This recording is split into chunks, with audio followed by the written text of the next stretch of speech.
I wanted to tell the story when Suzanne was showing George and Shirley that she could raise her arm a whole lot easier now than what she used to could, or before she got started. I was doing a little substitute teaching many years ago, and I was talking, as the day began, I was talking to a member of the church in the hallway. And this little boy, little kids, they like to test the substitute teacher. And so he walks up to me, and this is like, so this is before the 8 o'clock bell rang. And he said, teacher. And I said, yes. He said, I can't do this. And I said, well, I've got a cure for that. He said, you do? I said, yeah. He said, well, what? I said, don't do that. And Gaina just died laughing. She said, I wondered what you was going to do. I said, well, what would you have done? Well, she said the very same thing. I said, see, I'm not as stupid as you think I am. So anyway, every time somebody shows me how high they can raise their arm, I think of that. 2 Timothy chapter 3 is where we are this evening. We're ready for the first verse there. This is Paul winding down, if you will, this book. It's very practical. But he talks about the perilous times, or the last days, the perilous times. The last days we know, Hebrews chapter 1, verse 3, gives us some insight into what the last days are. Also, 1 John chapter 2, verse 18, 1 Peter chapter 3, that give us some insight. They tell us basically, and we understand the last days are the Christian dispensation, Christian time, the time we're in. Now, I know that there's a lot of folks that are out in the world today that they'll talk about, we're in the last days. And, when folks come to me with that, I say, yep, you're right. You believe that? I said, well, certainly. Well, see, they think the last days is different than what I think the last days are. They think the last days are just the end of time, and that it's marked by the end of time. But the Bible really, if we look at the last days, matter of fact, if you look at the very first statement in the New Testament, if you're going from, say, front to back, is in Acts chapter 2, where Peter is preaching the first gospel sermon. And he quotes out of the book of Joel, and he says, it shall come to pass in the last days, says God. And he applies that then to that point in time. And so when individuals come to me and they say, well, we're in the last days, and I say, you're right. No, you can't. You're Church of Christ. You can't believe that. Well, yeah, I can, because we're in them. And Paul talks about in these last days, in this Christian dispensation, this Christian time, if you will, or this time, he said things are going to happen. And we're going to look at these things. It's quite interesting list, really. There's two ways of looking, or two sections, really, of this list. But Paul begins by saying, but know this. Realize this is another way of looking at it. You might say, well, what's he talking about? Well, go back to the end of the 2nd chapter. And as he concludes that, then he says, he's flowing, and his thought is flowing. He says, but realize that in the last days, perilous times will come. Hard times. The word perilous, grievous, hard, difficult times will come. For men will be lovers of themselves, self-centered individuals, narcissists. Now, narcissism can be, you can have the extreme. If you watch a lot of the detective shows, a lot of the police shows, either made up or real, and they'll talk about the narcissist that is self-centered but is very much in planning of himself, but he sees himself at the front of everything. Now, I've known of narcissists that are not to that degree. In other words, they do plan, but they don't plan on killing people. Folks that are self-centered, the story always comes around to them. They are in control of the situation. They're very manipulative of individuals and individuals around them. And that's almost what Paul is saying here when he talks about these folks. He says there's going to come folks that are lovers of themselves. They're self-centered. And then he says they're lovers of money. They're very materialistic in nature. They're boasters. The Greek here literally means big words. Big words. They're proud or conceited. They're blasphemers. They speak things that are not true. They're the actors that play a role. Disobedient to parents. That seems strange. That in this list for me, that just seems like a strange thing, because it almost, if you will, you could say, well, these things seem to pertain to, say, folks that would know and older folks. But then all of a sudden he throws disobedient to parents. But remember, this was something you carried on later in years more so than we do in our day and age. They're unthankful. They don't give thanks for what they have. They're unholy. They're not. They don't think about the things that are spiritual of nature, and they don't try to live the holy life, the pure life, the good life. They're unloving. But they don't love people. They love themselves. They love money. But with regards to people, they're unloving. Unforgiving. They just don't want to turn loose of what they have against people. They don't want to reconcile. There are folks that are like all of this. They're slanderers. We'll go and finish the list. Slanderers, folks that spread rumors. We'd call them gossips in this day and age. Without self-control. They have no self-control. They're brutal. Brutal despisers of good. Brutal as the idea of savage. Despisers of good. They don't like what's good. They don't like what's right. They don't like what's holy. They don't like what would be considered a high standard. Traitors. The idea of a traitor, more of a charlatan, someone that turns turncoat. Headstrong has the idea of reckless, haughty. In many ways, we would think of haughtiness go along with the boasters. Lovers of pleasure rather than lovers of God. Well, we would think of that as unthankful and unholy, but they love the world and the pleasures of the world, if you will, more than they love God. And he goes on, and we're fixing to open this up. Having a form of godliness, but denying its power. They have a form of godliness. They don't have true godliness.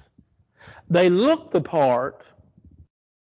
They look like it, but they really don't do, or they're really not what they look like. They look good. They look religious. They look spiritual. They look like holy men. They remind us, really, in Jesus' time, the Bible talks a whole lot about who that looks like this, acts like this. Pharisees. Now, I'm not saying the Pharisees had all of these traits. I'm just saying Pharisees, they looked, go back to Matthew 23, Jesus talks about them being like white sepulchres, whited sepulchres. Whited sepulchre is a sepulchre that's basically, for lack of a better term, been painted on the outside. But inwardly, it's full of dead man's bones, Jesus said. And so,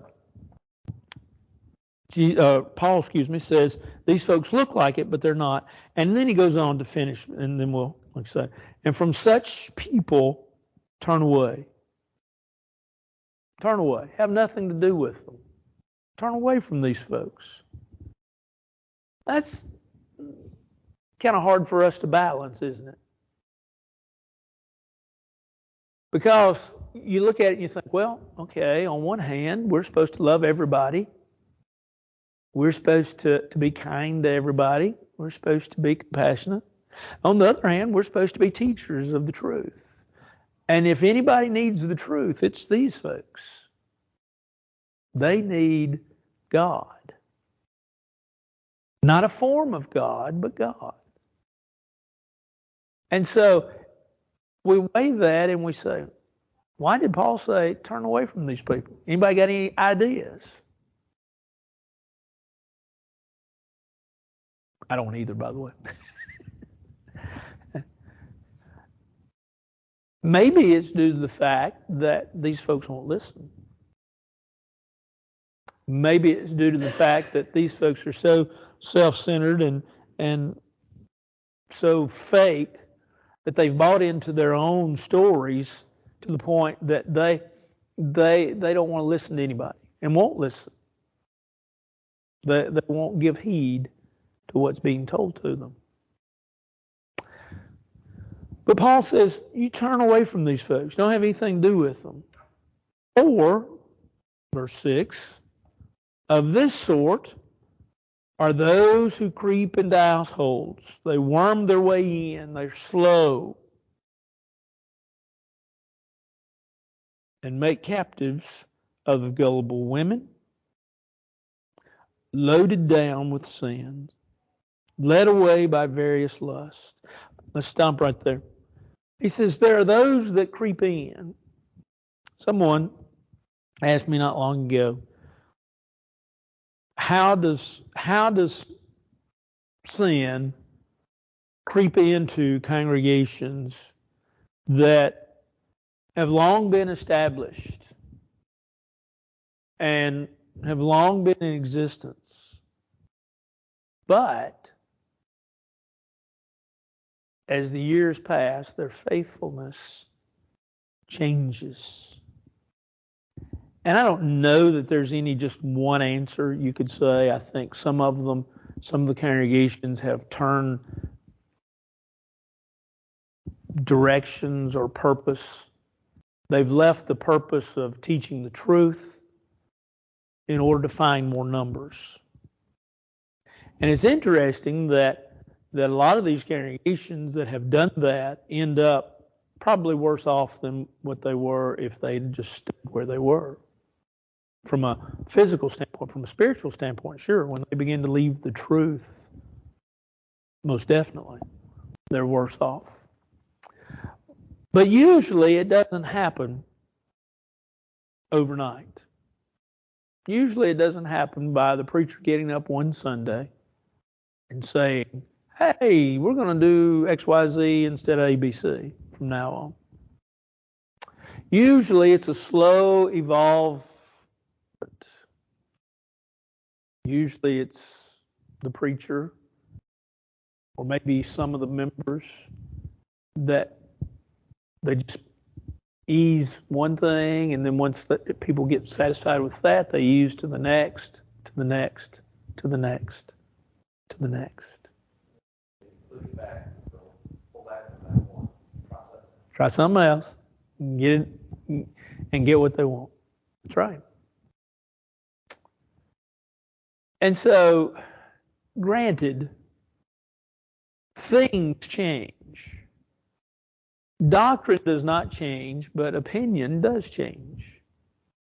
If you think about the church today, not just here, but in a lot of places, I mean, we've changed within the last 2 years. The pandemic has caused us to change with regards to the way we pass out communion.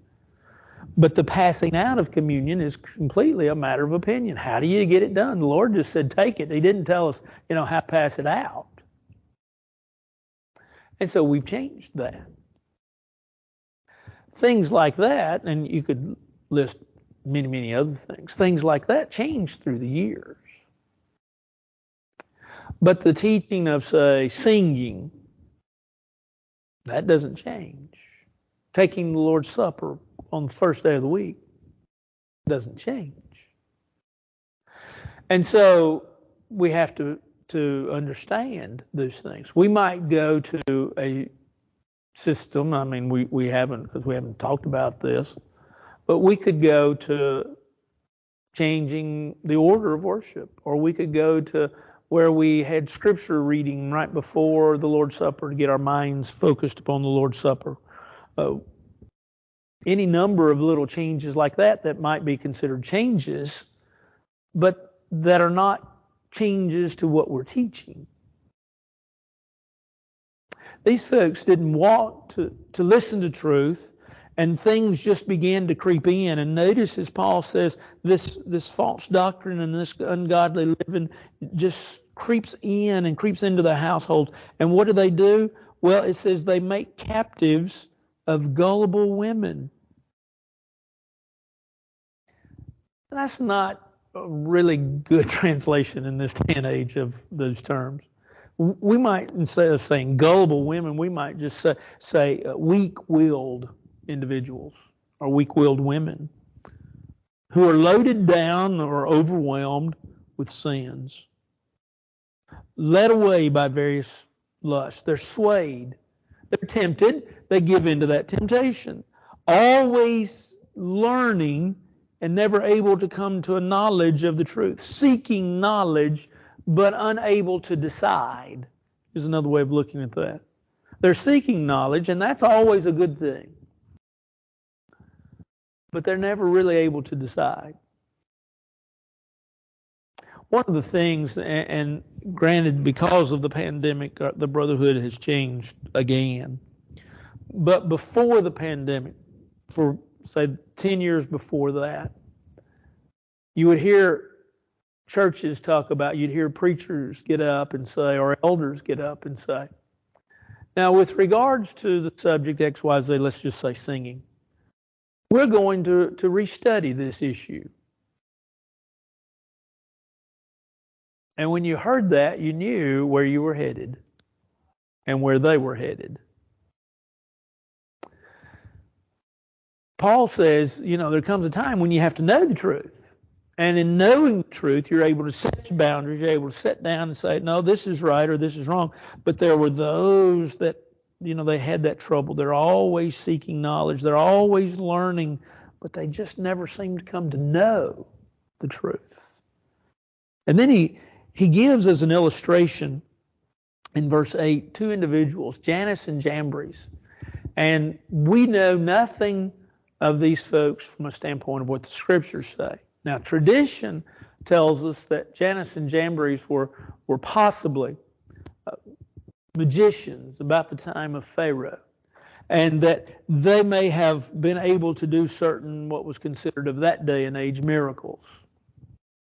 Maybe more magic than miracles. But we don't know if that's exactly who Jannes and Jambres were, because there's no mention of them in scriptures elsewhere. But Paul does give us some help. These folks to whom he's writing, Timothy to whom he's writing, and the church at Ephesus to whom he's writing, probably understood who Jannes and Jambres were. And he says, now as Jannes and Jambres resisted Moses, so do these also resist the truth. So whether they were Pharaoh's magicians or not, we don't know exactly. Like I say, tradition handed down has said that. But what we do know is that these folks, as it says here, resisted Moses. They stood against Moses. And so Paul says, don't do the same. Don't resist or oppose the truth. Men of corrupt minds or distorted minds disproved concerning the faith. Don't be like that. Don't be like individuals that distort their minds and disapprove concerning the faith, but they will progress no further. For their folly will be manifested to all, as theirs also was. Evidently. Now we could ask the question, who were these people? And we really don't know exactly. We get a good sense of them, as Paul says, don't do these things. That there was something going on in Ephesus, because remember, that's what Paul was writing to Timothy about. There were some things going on in Ephesus, false teachers, and not only just false teachers, but folks that were bringing in things that weren't true. They weren't living right, they weren't teaching right. I mean, when you break down that list, especially in verses 2 through 5, that's what you find. You find a list of folks that their teaching is not according to godliness. They have a false doctrine and they have ungodly living. And Paul says, these folks, that were there. You need to be careful of them. You need to watch out for them. You need to make sure that you don't listen to them. And so Paul sets Timothy up as a preacher. And he says, stay away from these folks. Don't listen to them. Don't participate in them. Anything anybody would like to say?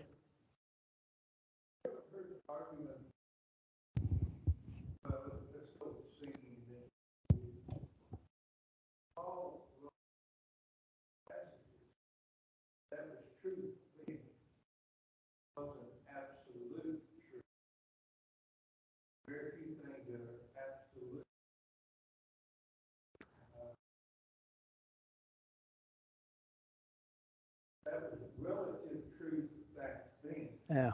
But it's no longer relative to us today. Right.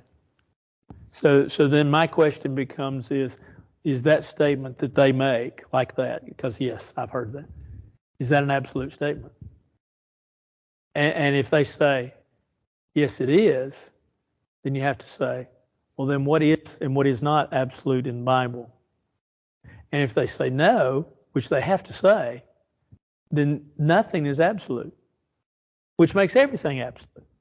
So, in other words, to deny anything in the Bible is absolute is to basically deny that there's any absolute, but ultimately to say that everything is absolute. Now that's circular reasoning for just saying, look, all you got to do is say it says what it means what it says. It's that simple. And that's the way I approach those individuals.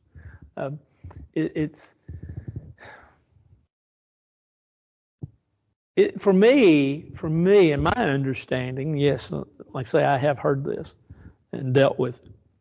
For me, it's hard to grasp, because then you have to sit with your Bible and you have to say, okay, tell me what's absolute and what is said and who's going to determine that.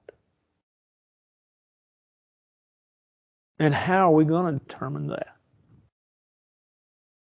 So if Ephesians 5:19, Colossians 3:16 and 17, if that singing is a relative truth, then is anything in here true? Absolutely true. Now some will give you an answer. Some will say, well, yeah, anything about God is absolute, or anything about, but then you have to ask, well, is anything about the church? And then you have to ask, well, how do we determine what is absolute? What is exactly right and exactly the truth? And I mean, personally, I think Jesus said he was the truth. We should listen to him. He says is the truth. John in 2 John 9 says, whosoever transgresses and abides not in the doctrine or the teaching of Christ does not have God. And so anything that the Lord teaches would be true. Of course, therein lies an interesting aspect. There are some that say, well, we can get around that. And folks will get around anything they want to get around. They'll reason themselves out of anything. And sometimes they're caught in their own reasoning, and then they go, huh? There's a guy that used to send out a lot of material, and I haven't seen any of his material in a while, and so I have no idea what's happened to him or whatever. But his thought was that little piece of paper that says New Testament that's in between Malachi and Matthew, that it's in the wrong place. That instead of between Malachi and Matthew, it really should be between Acts 1 and Acts 2. That's where it should be. Because anything that happened pre-day of Pentecost was under the old law. Now, if you read enough of his writings, here's what he's trying to get away with. Matthew 19:9, Matthew 5:31-32. he doesn't like the teaching of marriage, divorce, and remarriage. Now that's his writings. But if you read enough of his writings, that's what his writings are. He's trying to get around the subject of marriage, divorce, and remarriage. And so he says that all of that was under the old law. That's his reason. The folks that say, well, okay, it's not, it's, Colossians 3 relative. Yeah. Well, how do we know what's true? I sat in a preacher's workshop not far from here. This has been quite a few years ago, and a guy spoke up and we were talking in the meeting about elders and about the qualifications for elders. And he said, well, a man does not absolutely have to meet the qualifications for an elder to be an elder. Well, which ones are, can we pick which ones we want him to be and which ones we don't want him to be? Now, he may not be perfect in all of them, but that's where I stand. What about y'all?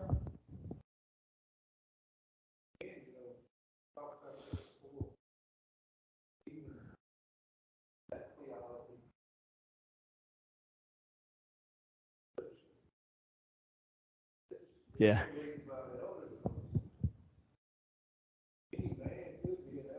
Married, not married. Didn't see any reason why any man should be disqualified. Yeah. Yeah, you got me onto that, and I read all that. Yeah. Yeah. Yeah. It's sad, and I'm not sure that I'm not the same. Don't get me wrong. But how we position ourselves and then are unwilling to listen and reason through our position to see if we're really holding everything like we should. It seems like Paul has something against women. Yeah. Because he already said in the first letter, only want to learn, let her remain silent and ask it all. Yeah.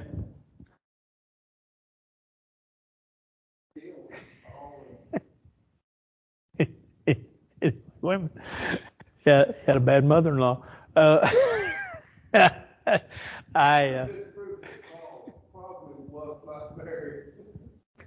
Yeah, which makes you wonder, why he wasn't. I don't know. He talks about he does pick on women.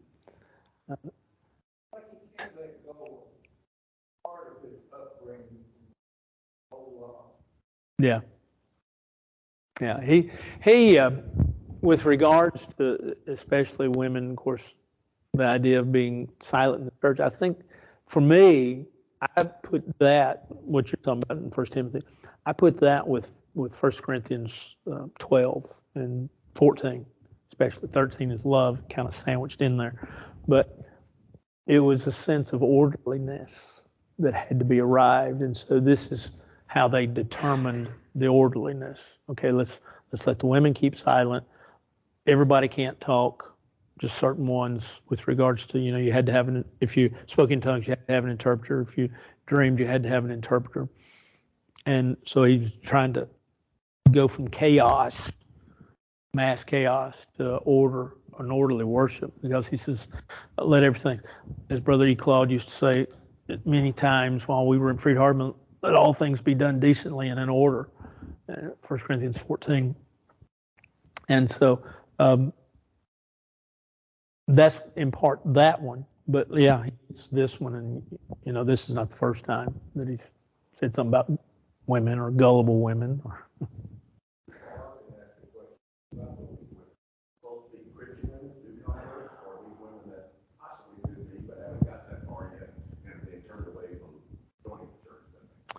Well, my belief is that they're members, but also my belief is that they either are new converts or those that have been in there for a while but haven't matured.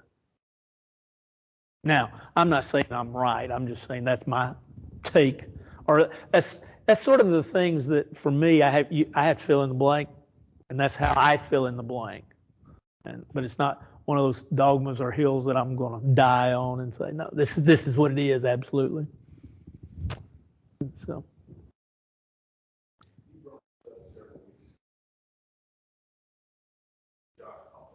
Talk about Gnosticism. Yeah. Was that prevalent even at this time? I mean, or whatever, that what John talked about this letter, so I didn't know what that meant. Yeah, 20, yeah. Yeah. Oh, yeah, it was. It goes on back even further than that. Yeah.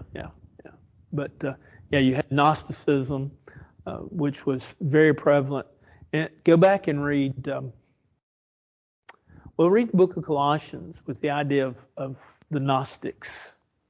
Of course, that wouldn't have been far from, Colossians would have been 62 AD, 2 Timothy was 68 AD. John's writings, like you say, in the 70s to 90s. Probably, actually more towards the 90s because Revelation was probably in 90.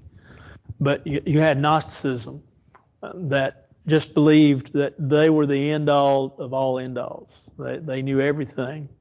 And so, yeah, very much affected, say, John's writings. It affected Paul's writings, like say, in the book of Colossians.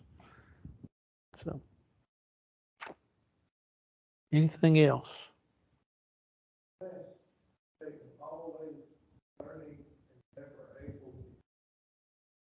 Mm-hmm.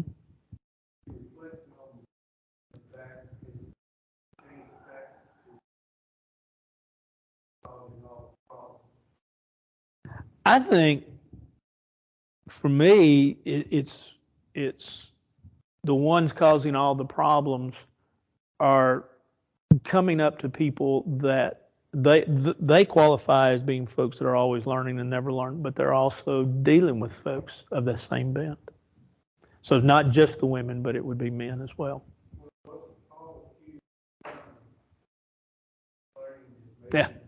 Yeah. Acts. Yes. Acts. Book of Acts. Yes. I won't get the chapter right, so I won't say it, but Book of Acts. Yes. Yeah, which was really interesting because Paul, Acts 18, was a learned man. Paul had Gamaliel as his teacher. And so that would tell us a couple of things about Paul. It would tell us that Paul probably came from money, number one, in order to be able to afford a teacher. Number two, that he was educated of the philosophies and the teachings of that day. He said himself he excelled above. Mm-hmm. Hebrew of Hebrews, Philippians 3, yeah. Touching the law of a Pharisee of the tribe of Benjamin. Yep. Yeah, Paul knew his lineage. Paul understood to convert from something does not mean that there's still not holdings within that were just so ingrained that you can let go. In other words, I'll use a personal example. My mother was raised Cumberland Presbyterian. And Suzanne and I talked about this the other night. And I don't know exactly. I don't think I ever asked Mother, and she never told me. But not long after she and Dad got married, my papa, my mother's father, told her, "You need to go to church with your husband." Now, I don't know if she wasn't going to church or she was going to the Cumberland Presbyterian Church and Dad was going to the church. I have no idea. My dad's family was Church of Christ. And granted, I don't like using that phrase that way, but we're just going to use it for accommodation. Because Suzanne and I was talking about it this way. What if my papa had not told my mother that? Where would I be? Don't know. But he did. But there was still one or two things in Mother's teachings that I wouldn't say were right. Because she held to some things that were kind of in her background that weren't exactly 100% what they needed to be. They weren't far off, but they weren't exactly what they needed to be. And it didn't really show up until her memory started reverting back. And I'd have to sit and I'd have to say, "No, Mother, we got to think about this." And we'd think it through. And she'd say, "Yeah, you're right." That's probably the only time my mother said that. But that's my thinking, is that it's probably not just the women, but all. Anything else? Well, if nothing else, and this is a bad way of saying this, but I'll say it. These verses help us not only to understand that there was problems in Paul's day, but it helps us understand that there are problems in the church today. And yeah, we've got a lot of folks that are unforgiving, unloving, slanderers, without control. We have a lot of folks that are like that, sadly. But it is to remind us that really Solomon was right when he says, and he says it actually several times in the book of Ecclesiastes, but especially in chapter 5, verse 15, if I'm not mistaken, he says, there's nothing new under the sun. Solomon was simply saying that you can't, things are cyclical and things come up. They may change a little bit, but they're still the same. Well, people are still the same.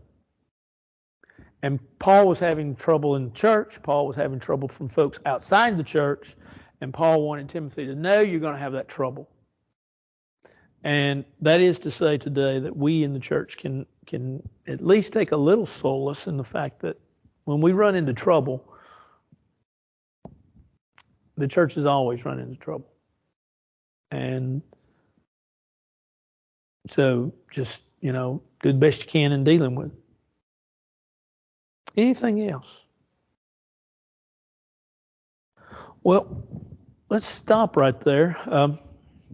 Verse 10 is interesting because Paul turns sort of autobiographical here in verse 10. And I think what he's going to do, and what he does do, is he tries to give encouragement to Timothy. Okay, you're going to have these false teachers, but I want you to know some things, and I want you to remember the example that I've set before you. And so he's going to try to give Timothy some strength to endure the false teachings of what he just talked about in the first 9 verses in this chapter. And so if you're studying that this week, you might want to look at it from that standpoint, and that might help. But anything else? All right. Well, let's bow for a word of prayer. Our Father in heaven, we're so thankful for this day. We're thankful for the many blessings. Thankful that you love us and watch over us. Thankful for your care. Thankful for your word and what it means to us, and for the fact and the way in which we can live our lives. Help us to always live with you and for you, to never be individuals that are, as Paul talked about, these that were learning but never learned. Help us to always grow in your word and your will and your way.